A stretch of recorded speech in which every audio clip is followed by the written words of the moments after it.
Hello guys, നിങ്ങളുടെ പറമ്പിലുണ്ടാവുന്ന കറി വെക്കുന്ന കൂണാണ്. ഇന്ന് ഞങ്ങളുടെ പറമ്പിലുണ്ടായിരുന്ന കൂണാണിത്. മരം പൊട്ടിയ സ്ഥലത്ത് വിഷക്കൂണൊക്കെ ഉണ്ടാവും.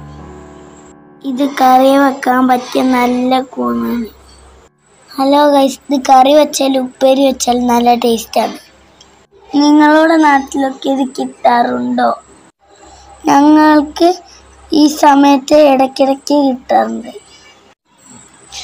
ഇത് പൊന്തി വരുമ്പോൾ നമ്മൾ പറിച്ചില്ലേല് പുഴു ഇതിൻ്റെ അടിഭാഗത്ത് നല്ല സോഫ്റ്റുമാണ്, വെള്ള കളറുമാണ്. ഞങ്ങളുടെ നാട്ടിൽ ഇന്നെ പാവക്കൂണെന്നും പറയാറുണ്ട്. പാവക്കൂൺ ഉണ്ടാവുന്നതിൻ്റെ അടുത്ത് വീണ്ടും വീണ്ടും ഉണ്ടാവും. ചിലപ്പോൾ ഇത് ചീഞ്ഞു പോയിട്ടാണ് കാണാറ്.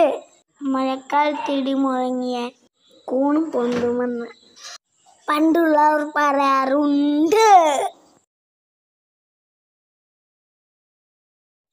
കൂൺ ഇഷ്ടമുള്ളവരിലേക്ക് സബ്സ്ക്രൈബ് ചെയ്യുക.